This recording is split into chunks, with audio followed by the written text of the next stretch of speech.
Oi, Elisiário Araújo, hoje, Dia do Trabalhador, 1º de maio de 2020. Falaremos hoje sobre um assunto que está renitente nas redes sociais e na mídia em geral. Há uma semana, ficamos sabendo sobre o afastamento do ministro Moro, do governo federal.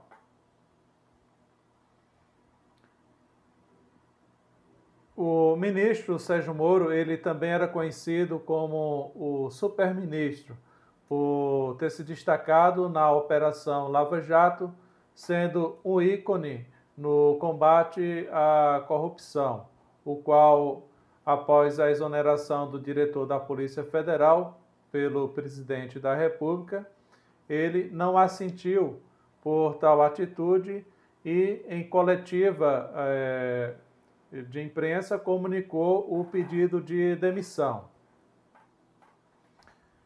Então, vamos nos ater a este fato e o que implica a partir daí de algumas declarações, né, que aconteceram há uma semana atrás. No momento da demissão, o ministro justificou porque estaria saindo e atribuiu ao presidente da República a responsabilidade, pois ele estaria interferindo na Polícia Federal.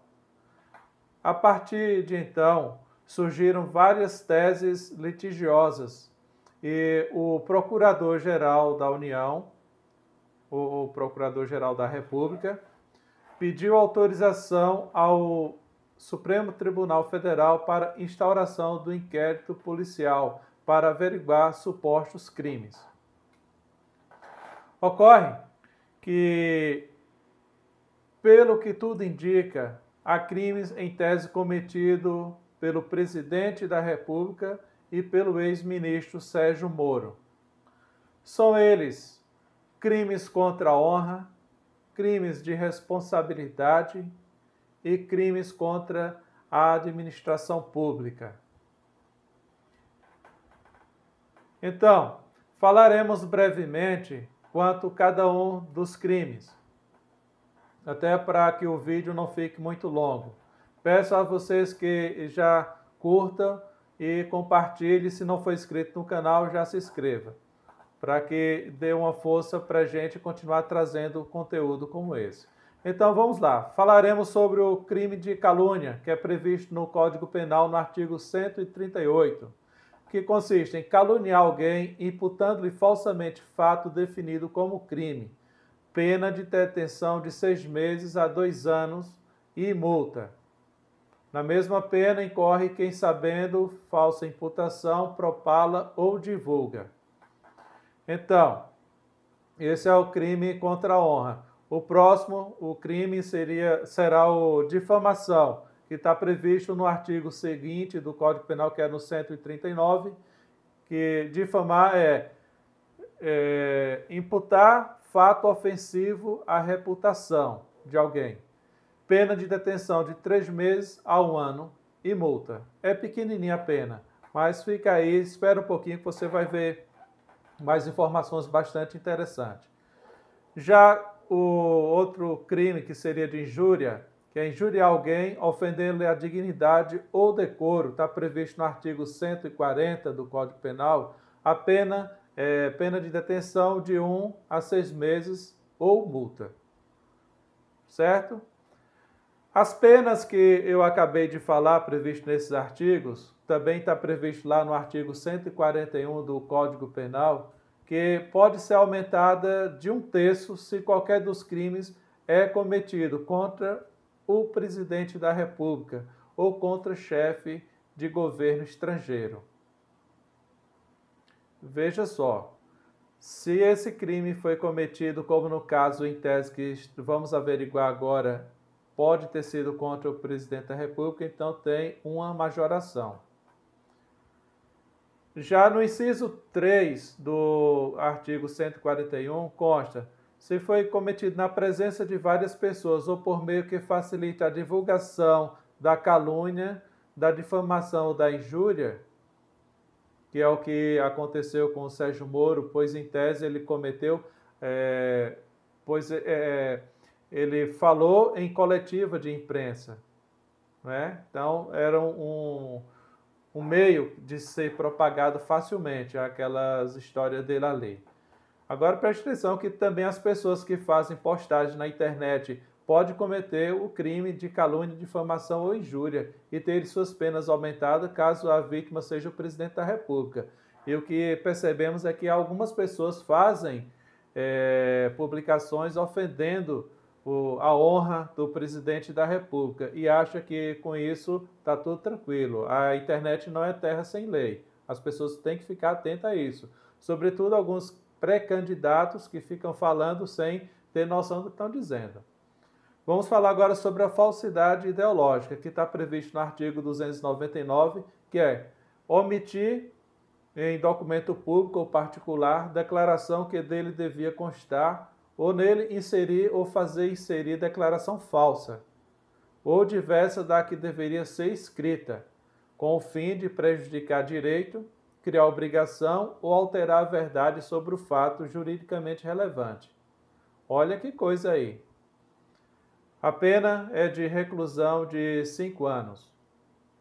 A pena máxima de 5 anos, vai de 1 a 5 anos. E além de multa que pode ser atribuída. Então, possivelmente isso daí está sendo atribuído a Bolsonaro pela publicação da exoneração a pedido de Valeixo, sem assinatura do então ministro Sérgio Moro. E o ministro disse que o delegado da Polícia Federal não tinha feito pedido de demissão, não foi a pedido. Preste atenção agora, corrupção passiva, também previsto no artigo 317, que é crime contra a administração pública, que é solicitar receber para si ou para outro, direta ou indiretamente, ainda que fora da função ou antes de assumi-la, mas em razão dela vantagens indevidas, ou aceitar promessa de tal vantagem. Pena de reclusão de 2 a 12 anos. Veja bem, pena de reclusão de 2 a 12 anos, uma pena bastante elevada. Então, pelo que se observa, em tese, quando o juiz Sérgio Moro solicita pensão para a família antes de assumir o cargo de ministro, que ele falou lá na coletiva, ele estaria cometendo este crime. Já no parágrafo 2º do mencionado artigo, se o funcionário pratica ou deixa de praticar ou retarda o ato de ofício com infração de dever funcional, cedendo a pedido ou influência de outrem, a pena é bem menor, é de detenção de 3 meses a 1 ano ou multa, que possivelmente o que se atribui a Bolsonaro seria essa vantagem, né, que era para influir na apuração de crimes de deputados da base do governo. Alguns até dizem que é para proteger os filhos dele de investigação da Polícia Federal, né? Aí seria aplicada a forma privilegiada desse artigo, talvez para o presidente Jair Messias Bolsonaro. Já quanto a um outro crime, que seria o crime de prevaricação, o crime de prevaricação está previsto no artigo 319 do Código Penal, que consiste em retardar ou deixar de praticar indevidamente ato de ofício ou praticá-lo contra disposição expressa da lei para satisfazer interesse ou sentimento pessoal. Pena de detenção de 3 meses a 1 ano e multa. Pelo que observamos, o ministro Sérgio Moro deixou de informar as autoridades competentes quando ele tomou conhecimento da suposta interferência na Polícia Federal. Se existiu essa interferência, era obrigação do ministro, então, Sérgio Moro, o ex-juiz federal, comunicar que estava ocorrendo aqueles fatos e, a partir dali, ser tomadas as medidas cabíveis. Também, nesse imbróglio todo, está inserida a advocacia administrativa, que é previsto no artigo 321 do Código Penal, que quer dizer o seguinte, é patrocinar direto ou indiretamente o interesse privado perante a administração pública, valendo-se da qualidade de funcionário. Pena de detenção de 1 a 3 meses ou multa. O parágrafo único diz: se o interesse é ilegítimo, pena de detenção de 3 meses a 1 ano, além da multa atribuída, né? Além da multa. Observamos que é pequenininha a pena, bem pequena. No entanto, está sendo atribuída a Bolsonaro, certamente, quando pegou os dados da portaria do seu condomínio, no caso Marielle, que todos conhecem, se bem que é de acesso livre aos condôminos os dados que ele pegou, estaria disponível lá na portaria. E a Polícia Federal deveria ter ido lá e resgatado aquelas informações. Quando se pensa em fazer isso, o Bolsonaro já tinha pego através do seu filho. A violação do sigilo funcional, ela não está prevista, não está sendo apurada no inquérito. No entanto, eu entendo que pode caber também, pois no artigo 325, revelar fato de que tem ciência em razão do cargo ou que deva permanecer em segredo, ou facilitar-lhe a revelação. Pena de detenção de 6 meses a 2 anos, ou multa. De fato, se o fato não constitui crime mais grave, né? Aí fica nessa pena, senão pode aumentar também. Nas mesmas penas deste artigo, incorre quem permite ou facilita, mediante atribuição, o fornecimento e empréstimo de senha ou qualquer outra forma de acesso de pessoas que não são autorizadas a sistema de informação ou banco de dados da administração.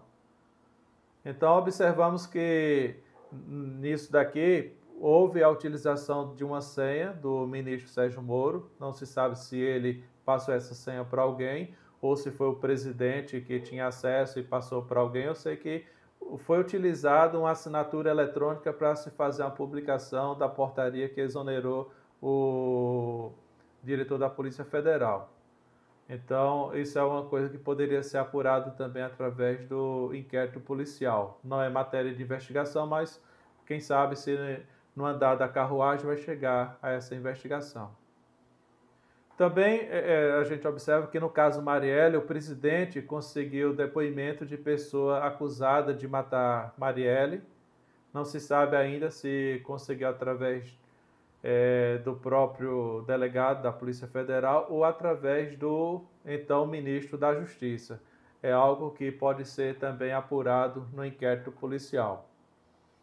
A denunciação caluniosa também pode ser questionada aqui e está sendo investigado, que consiste o seguinte: no artigo 339 do Código Penal, que é dar causa à instauração de investigação policial de processo judicial, instauração de investigação administrativa, inquérito civil ou ação de improbidade administrativa contra alguém, imputando-lhe crime de que sabe inocente. Ou seja, aquelas palavras que o Sérgio Moro falou, dizendo que o Bolsonaro estava interferindo na justiça, no andamento da Polícia Federal, consequentemente uma certa obstrução da justiça. Se ele sabia que não existe essa possibilidade, ele pode incorrer justamente nessa denunciação caluniosa. E a pena vai até 8 anos de reclusão. Vai de 2 a 8 anos de reclusão e multa. Então, se for configurado que o ministro Sérgio Moro não tinha provas do que estava dizendo, ele pode incorrer nas penalidades da lei. E não são fáceis essas penalidades, são bastante duras, né? Então, antes de alguém acusar outra pessoa, deve ter provas robustas para comprovar o que está dizendo. Já a coação no curso do processo, que é previsto no artigo 344, que é usar de violência ou grave ameaça com o fim de favorecer interesse próprio ou alheio contra a autoridade, parte ou qualquer outra pessoa que funciona ou é chamada a intervir no processo. seja judicial, policial ou administrativo, ou em juízo arbitral. A pena de reclusão de 1 a 4 anos e multa, além de pena correspondente à violência. Nesse caso aqui deste crime, seria imputada a acusação ao presidente da República por ter exonerado o delegado da Polícia Federal, lá no Rio de Janeiro, o qual investigava o caso Marielle, e o presidente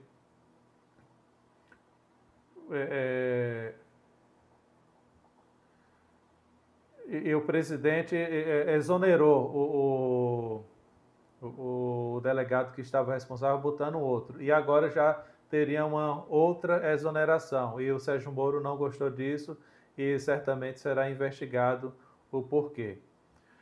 Agora é interessante, o presidente, para ser processado, deve ter autorização da Câmara dos Deputados, que, por estarmos em estado de calamidade pública, enfrentando a Covid-19, certamente não irão à frente as investigações. Segundo históricos recentes, inclusive quando se tentava investigar o ex-presidente Michel Temer, a Câmara dos Deputados não deu autorização.